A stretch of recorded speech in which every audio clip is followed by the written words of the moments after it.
सैकड़ों लोगों से मिलती हूँ मैं, मर्दों की तरह सामना करती हूँ उनका, तो तुझसे नहीं डरने वाली मैं। और वैसे भी जहां तक शादी की बात है वो मैं अपनी मर्जी से ही करूंगी। इसका मतलब है देख, तू मेरे को चैलेंज कर रही है, अपने बाप को चैलेंज कर रही है। ठीक है, अब मैं शेख दाऊद से तेरी शादी कराऊंगा। ये मेरी जिद है, जिद तेरी शेख दाऊद से शादी कराऊंगा मैं। ये देख ले, तुम शादी करा कर जाऊंगा, देख लेना तू। देख लो यार, तुम शादी करा के लाऊंगा। मर गए ना हम, ये शादी कराएगा। और बात तो सुन राबी, तो कभी इसके सामने बात भी नहीं करती थी, तेरी जबान कैसे खुल गई इसके सामने? वक्त बदल रहा है अम्मा, और ये अब्बा जो है ना, ये बड़ा बुज़दिल है। तू डरती है ना उससे, इसलिए तुझे दबा कर रखता है। जिस दिन तेरी भी जुबान खुल गई ना, उस दिन चुप हो जाएगा ये। सही कह रही हूँ, बिल्कुल सही कह रही हूँ, ऐसे ही रहना चाहिए।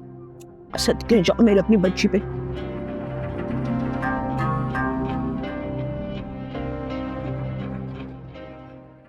अब्बा, आपने बताया नहीं कि पैसों का क्या हुआ। तुम पैसों के लिए तो टाइम निकाल कर आ गए। कल मैं पूरा दिन बिस्तर पे पड़ा रहा, मुझे किसी ने पानी का नहीं पूछा। मेरे में इतनी हिम्मत नहीं थी कि मैं अकेला हॉस्पिटल चला जाता।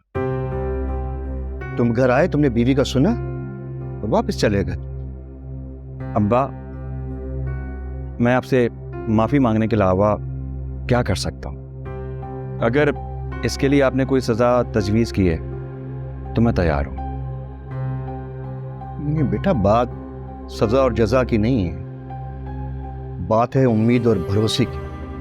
मैं इतनी तवील मुलाजमत के बाद सिर्फ एक ख्वाहिश लेकर यहाँ आया था कि तुम लोगों की मोहब्बत से अपना दामन भर लूँ, मैं एक नई जिंदगी का आगाज कर सकूं। लेकिन यहाँ तो बड़ा नफ्सा नफ्सी का दौर है बेटा। अब्बा, अगर आप नायला की वजह से ऐसी बातें कर रहे हैं तो वो थोड़ी सी जज्बाती है। एक दो दिन वहां रहेगी तो हो सकता है सब कुछ भूल जाए। इससे पहले भी तो छोटे मोटे झगड़े रफा दफा हो चुके हैं ना अब्बा।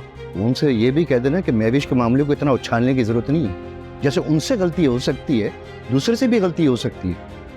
उस बात को बस यही दबा देना। अरे अब्बा, नायला को क्या जरूरत है घर की इज्जत उछालने?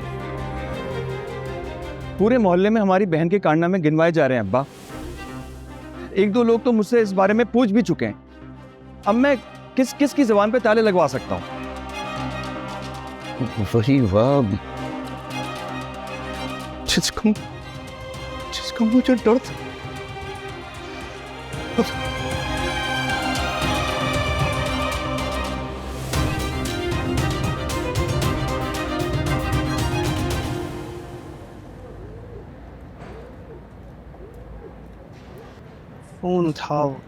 फोन उठाओ यार। हेलो नसीन, मैं वहीद बात कर रहा हूँ, महविश का दोस्त। मुझे आपसे फौरी मिलना है। देखिए, जब तक आप हमारी मदद नहीं करेंगी ना, हम इस मसले से नहीं निकल सकते। ठीक है, तो कहाँ पर आऊँ?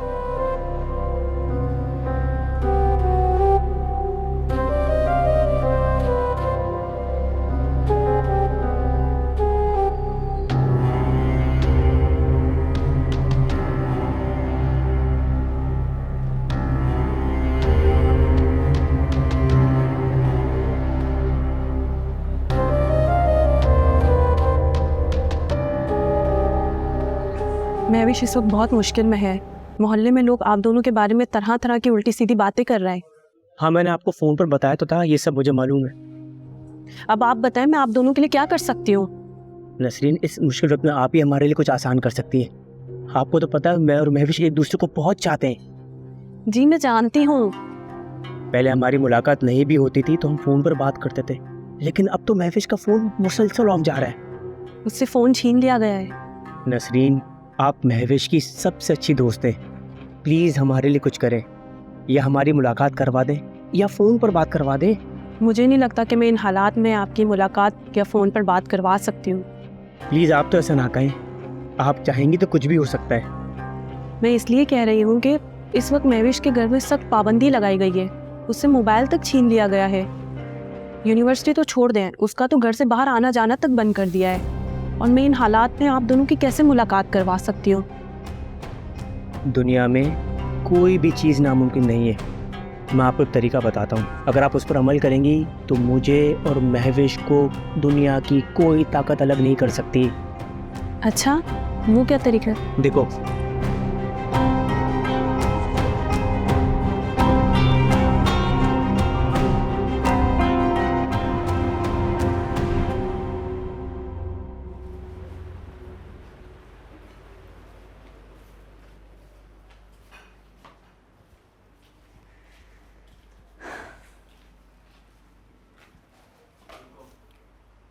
दवाइयाँ ले रहे हो ना वक्त पे? हाँ,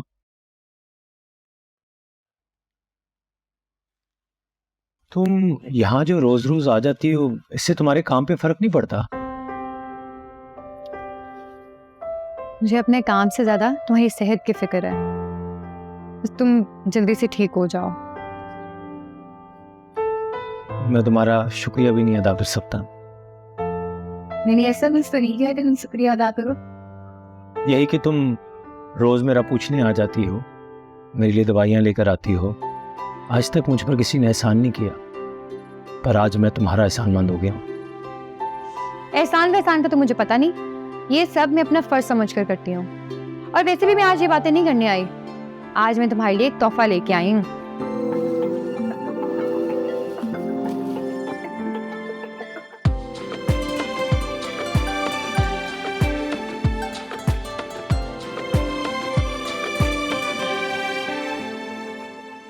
ये किस खुशी में? तुम्हें नहीं पता कि आज कौन सा दिन है? मैं समझा नहीं। फिर तो तुम अपनी जिंदगी से बहुत बेपरवाह हो। आज वो खास दिन है जब तुम इस दुनिया में आए थे। सालगिरह की बहुत बहुत मुबारक। ओह, तुम्हारा बहुत शुक्रिया। वैसे तुम्हें कैसे पता कि आज मेरी सालगिरह है? ऐसी बातें नहीं भूलती मैं। उस दिन तुम फोन पर किसी को बता रहे थे ना, तो मैंने सुन लिया। यकीन करो, मुझे तो खुद अपनी सालगिरह याद नहीं थी। कभी मैंने अपनी सालगिरह मनाई ही नहीं। मैं इन चक्करों में नहीं पड़ता। सच कहूं तो मुझे भी सालगिरह मनाने का कोई शौक नहीं था, लेकिन जब से तुम जिंदगी में आए हो ना, हर चीज अच्छी लगने लग गई है। बहरहाल, मैं तुम्हारा शुक्रिया अदा करता हूँ फिर से कि तुमने मुझे एहसास दिलाया कि आज मेरे लिए खुशी का दिन है। एक और साल गुजर गया और जाते जाते मुझे तुमसे मिला के अब ऐसा लगता है कि जिंदगी शुरू हुई है। क्या बात है, तुम तो बड़ी अच्छी बातें करने लग गए हो। ये सब मैंने तुमसे ही सीखा है। अभी तो हम दोनों ने मिलकर बहुत कुछ सीखना है। असल जिंदगी तो अब शुरू हुई है हमारी। पिछली जिंदगी की सारी अज़ियतें सहने के बाद अब जिंदगी का हर पल खूबसूरत लगने लगा है। शायद इस वजह से कि तुम मेरी जिंदगी में आ गए हो।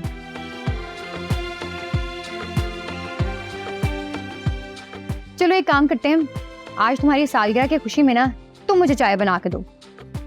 मैं? ठीक है।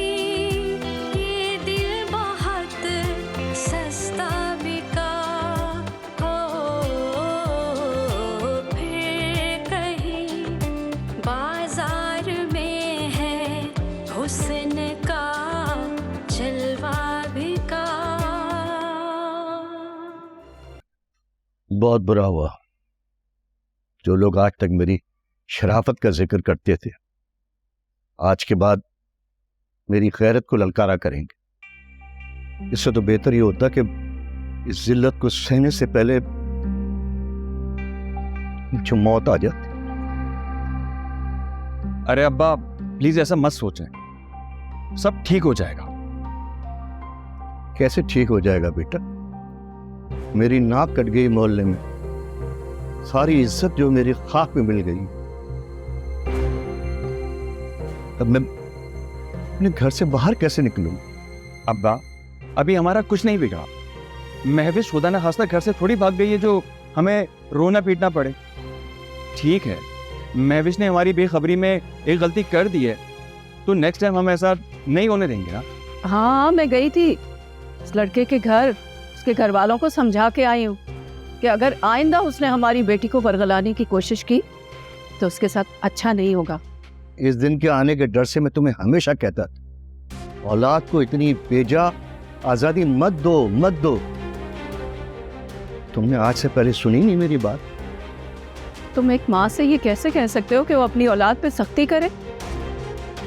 एक माँ का दिल तुम्हारी तरह का पत्थर का दिल नहीं हो सकता।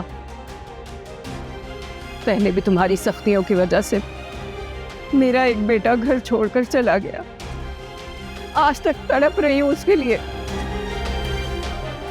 गलत कह रही हो तुम। वो मेरी वजह से नहीं गया, तुम्हारे लाडो प्यार की वजह से गया।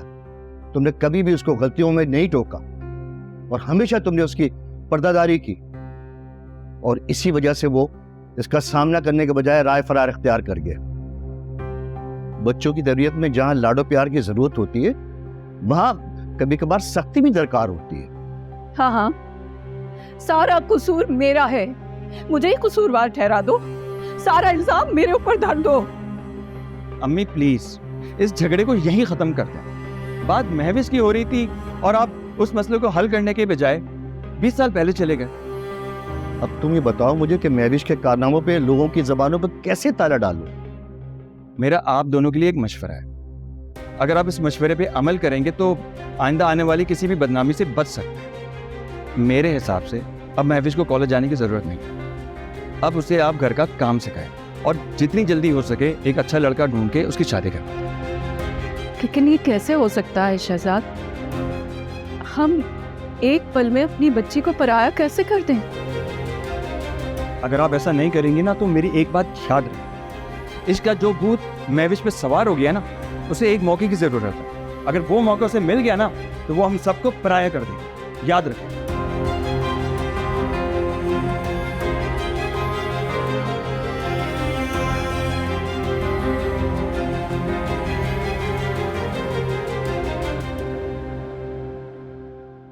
किस तरह के मर्द हो, उसे अपनी बेटे भी संभाली जा रही और रोज आ जाते हो मेरे साथ उल्टी सीधी फालतू बकवास करने के लिए। आप तो ऐसे कह रहे जैसे मैंने चुप के रोजे रखे हुए, बस जितना मेरे से हो रहा है मैं वो कर रहा हूँ।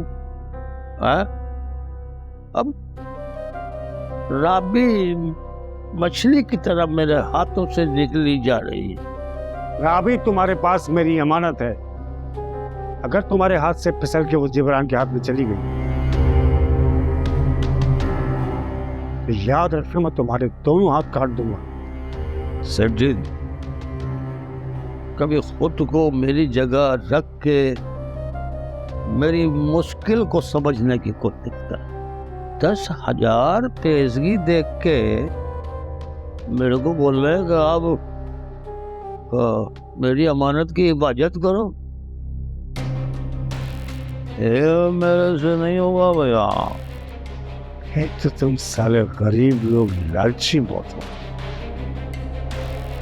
ये बताओ चाहते क्या हो?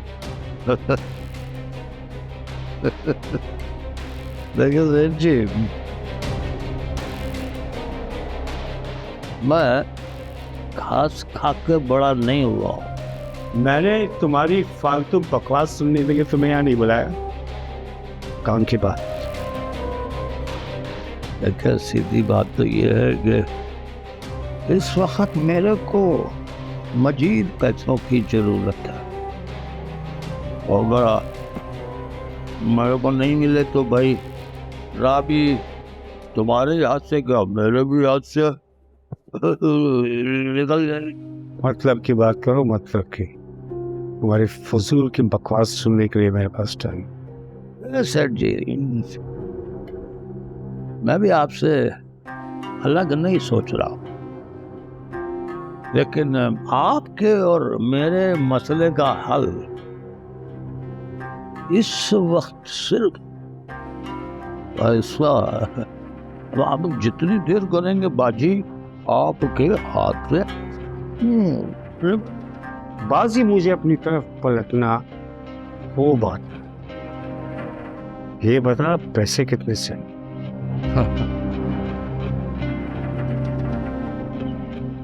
25 लाख का था।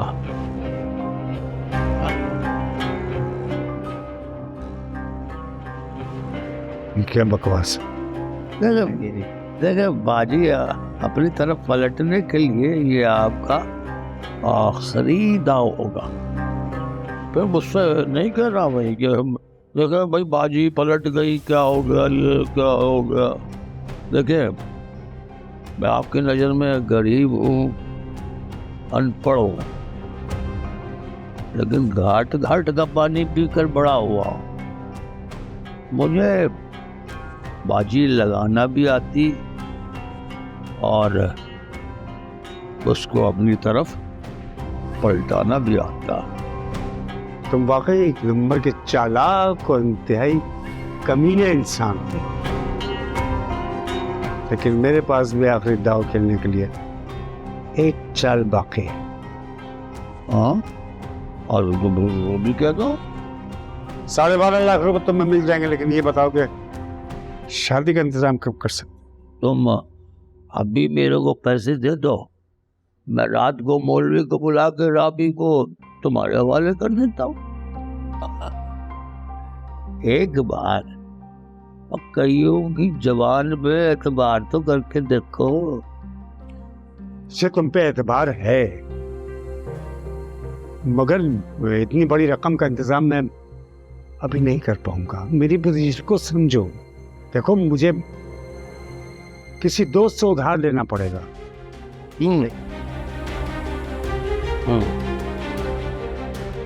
2 दिन से देर नहीं होनी चाहिए, वरना मैं किसी भी चीज की गारंटी नहीं लूंगा।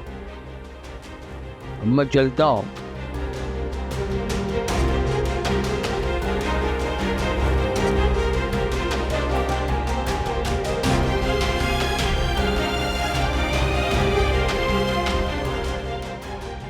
हे रामा मैं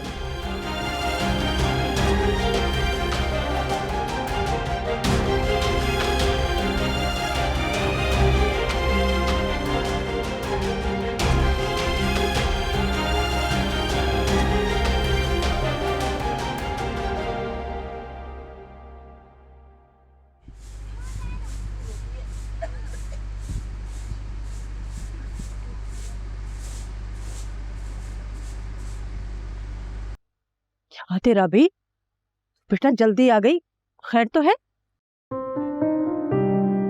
भीख मांगना ना अम्मा मेरी मजबूरी से ज्यादा जरूरत है, लेकिन अब मैं उकता चुकी हूँ इस सब से। मुझे कभी खुद पर शर्म महसूस नहीं हुई थी, क्योंकि मैं शर्म को घर और इज्जत को अपनी हथेली पर लिए सड़कों पर फिरा करती थी। सच सच बता मुझे, तुझे किसी ने कुछ कहा है? देख मुझे बता, किसी ने कहा है कुछ? किसी ने कुछ नहीं कहा, सिवाय मेरी गैरत और ज़मीर के।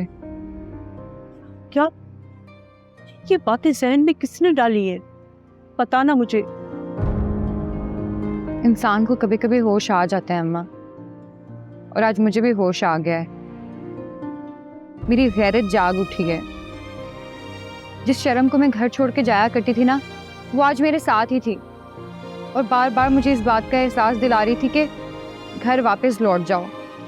जो तुम कर रही हो वो सही नहीं है। घर लौट जाओ और अपनी तकदीर को बदलो। क्या बोला? तकदीर?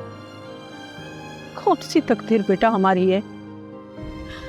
कोई तकदीर नहीं है। हमारी तकदीर तो यही है बेटा, यही तकदीर है, यही घर है बस। वक्त बदल रहा है अम्मा। पहले मैं कभी ख्वाब नहीं देखा करती थी, और अगर देखती भी थी ना तो भी बस सड़कों पे भीख ही मांग रही होती थी। मगर अब ऐसा नहीं है। अब मैं खुद को एक घरेलू औरत की तरह महसूस करती हूँ। और सच तो ये है अम्मा कि मैंने कई बार खुद को दुल्हन बनते हुए देखा है। इंशाल्लाह इंशाल्लाह तेरा ये ख्वाब सच होगा। और राबी, मैंने भी एक फैसला किया है। तेरा बाप भले हमें खिलाए ना खिलाए, सूखी सूखी खा लेंगे, भले कैसी भी जिंदगी गुजार लेंगे, लेकिन मैं तेरी शादी जरूर करवाऊंगी, देख लेना। हाँ, मगर अब्बा की फिक्र मत कर, उसको पता ही नहीं चलेगा जब तक तू जिब्रान की दुल्हन बन चुकी होगी। लेकिन अम्मा इसके बाद मुझे हमेशा आप ही की फिक्र लगी रहेगी। फिक्र ना बेटा, ना, मेरी फिक्र बिल्कुल मत करना। देखना, तूने पूरी जिंदगी हम दोनों के लिए अपनी जवानी की पूरी खुशियां उड़ा दी हैं, बड़ी कुर्बानी दी है तुमने। अब मेरा वक्त आ गया है, मेरे हक बनता है और मेरा फर्ज भी है। देख लेना, मैं तेरी शादी करवाऊंगी, बस तू जिब्रान को जल्दी तैयार कर शादी के लिए, बस सब सही हो जाएगा।